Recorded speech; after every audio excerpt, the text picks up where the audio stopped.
What if the only reason you're not successful is because you're thinking in months instead of decades? Success is not a 3-month sprint. It's a 10-year marathon. And most people quit at mile 2. We've been tricked by Instagram. Fast cars, viral videos, 6-month glow dash-ups, ... But behind every overnight success is years of invisible effort. The 10-year rule, whatever you truly want in life, whether it's building a career that matters, sculpting the body you dream of, or mastering a skill that sets you apart, commit at least 10 years to it. And here's the key: expect nothing. In return for the first 3 no applause, no big break, no one clapping for you while you show up in silence day after day out. Why? Because growth doesn't reward the impatient. Success doesn't chase the ones looking for shortcuts. Mastery has a price, and that price is time, effort, and the kind of discipline that doesn't crave immediate results. This isn't about moving slowly. It's not about slacking or trusting the universe while you do nothing. It's about being ruthlessly consistent with your work and unshakably patient with your expectations. You keep showing up. You keep failing forward. You keep learning when no one's watching. Because one day, whether in year 4 or 5 or 9, you will cross a threshold. And suddenly, to the outside world, it'll look like you made it overnight. But you'll know. You'll remember the invisible years, the late nights, the early mornings, the moments you almost quit, but didn't. That's the 10-year rule. You give it a decade. You demand excellence. And you don't stop until the work itself becomes your reward. The 10-year rule, the price of mastery, Steve Jobs. 10 years of setbacks, failures, and being kicked out of his own company before the iPhone ever existed.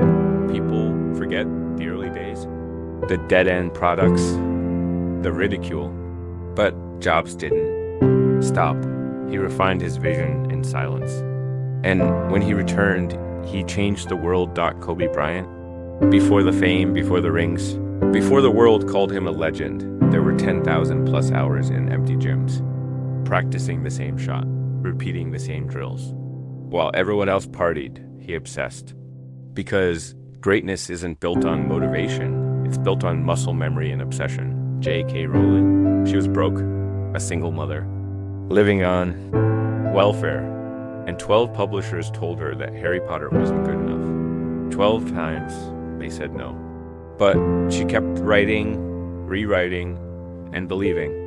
And the rest is history, literally. These aren't exceptions. They are proof. Proof that success, mastery, and legacy don't come from luck or talent alone. They come from the long game.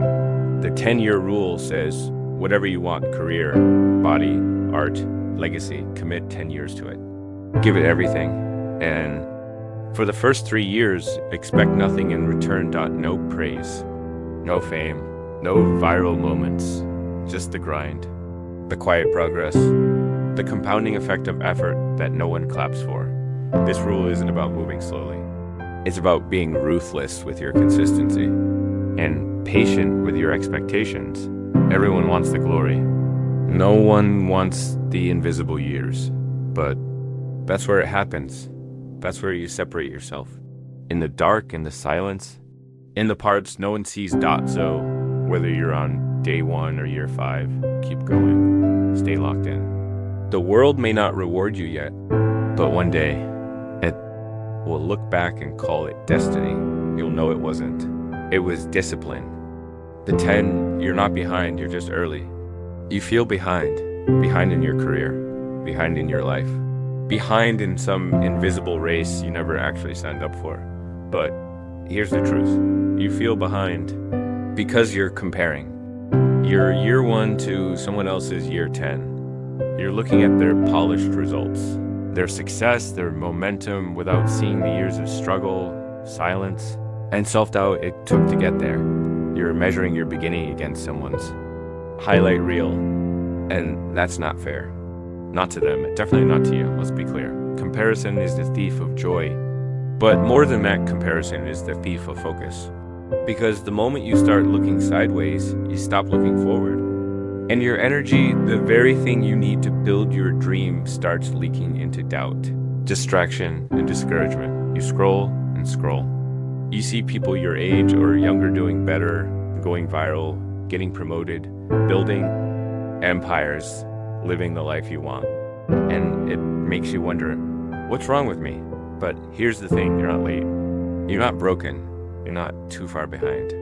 You're just early in the journey, early in the process, early in the part where the results haven't caught up with the effort yet. No one posts about the invisible years. The years when they had no clue what they were doing. The years they felt like quitting every other week. The years they worked in silence while the world ignored them, but they were real. And you're in those years now, and that's powerful, because this is where grit is built. This is where character is shaped.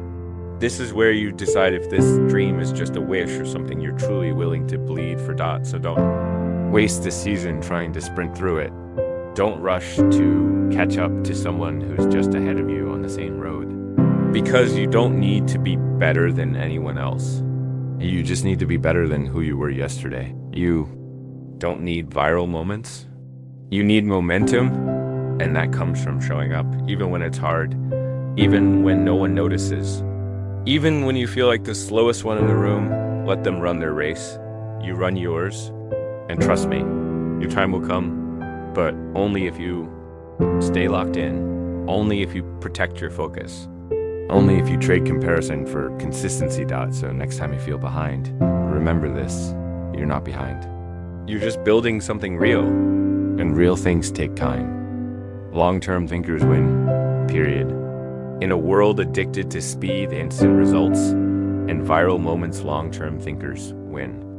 Not because they move faster, but because they move with purpose. They don't chase trends. They watch them. They learn from them, but they never let trends dictate their direction, because they know something most people don't. Trends fade. But systems last. Discipline lasts. Momentum lasts. While the world is busy sprinting after the next shiny thing, long-term thinkers are playing the long game. They're laying bricks. They're building quietly. They're doing boring, unsexy, disciplined work over and over again. And eventually, while the short-term thinkers burn out, flame out, and wonder what happened, the builders rise. Not suddenly, but steadily. Not by luck, but by design. Because long-term thinkers don't rely on motivation. They build systems. They don't wait for inspiration. They build habits.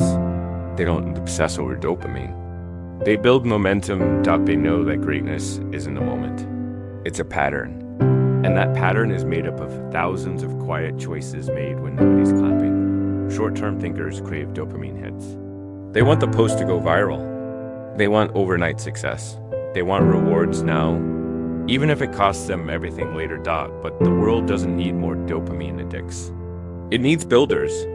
People who show up every day to write, create, lead, build, teach, serve, whether it's fun or not. The builders, they understand compound growth. They understand patience. They understand that real success comes from asterisk doing the right things. Consistently for a long time, asterisk, even when no one's watching. Want to write a best-selling book? Start with 1 page a day. Want to get fit? Start with 20 minutes a day. Want to build a business? Start with 1 customer, 1 product, 1 solved problem. But whatever you do, commit. Don't flirt with your goals. Marry them. Show up for them even. When you don't feel like it, because there will always be someone smarter, more talented, or more connected than you. But if you're willing to think long-term, to build with vision, patience, and persistence, you'll outlast them. Success doesn't always go the fastest. It goes to the one who didn't stop. So if you feel like you're moving slow, good. That means you're building something real. If you're not chasing every trend, good. That means you're building something timeless. In a world full of noise, trends, and instant gratification, be the one who builds. Because long-term thinkers don't just win, they last. You want to be great? Then pick one thing and give it 10 years. Everyone wants to be great. Everyone wants the results, the respect, the freedom, the recognition, but few people are willing to pay the price. And that price is this: 10 years of commitment, of clarity, of choosing one thing and sticking with it. You want to be great? Give your next decade to one direction, not 5, not 10, 1. Because greatness doesn't come from dabbling. It doesn't come from bouncing between passions every time things get hard or boring or slow. It comes from depth, from staying in the game long enough to see results most people will never touch because they quit too soon. There are no shortcuts, no hacks, no magical morning routine that makes success show up faster, no viral fantasy that replaces the value of showing up on a Tuesday afternoon when no one's watching and you don't feel like working. Success is rarely sexy. It's repetition. It's practice. It's saying no to distractions. It's saying yes to boredom over again. You want to build something that lasts? Then get obsessed with the process. Get clear on your path. And don't look up for a while. Because in the age of noise, chaos, and constant comparison, the rarest thing you can offer the world is focus. You don't need to be brilliant. You just need to be consistent. Relentlessly consistent. The people you admire, the ones who built things you respect, they didn't jump around. They didn't keep starting over. They chose. They stuck. They outlasted Dot. They were willing to look like a beginner. They were willing to be ignored. They were willing to spend years building skills no one saw until one day they couldn't be ignored anymore, Dot. So now ask yourself, what are you willing to do for 10 years? Not for claps, not for followers, not for fast money, but because it matters, because it lights something up inside you. Because even when it's hard, you'd rather suffer for it than succeed without it. That thing you just thought of, that's your direction. Now honor it, give it structure, give it hours, give it discipline, and don't expect anything back right away. Let the first 3 years be thankless. Let the next 3 be foundational. Let the last 4 become the proof that this kind of focus always pays off. Everyone wants to be great, but most people want it fast. The great ones want it real. And real things take time, Dot. So if you're serious, pick one thing and give it 10 years.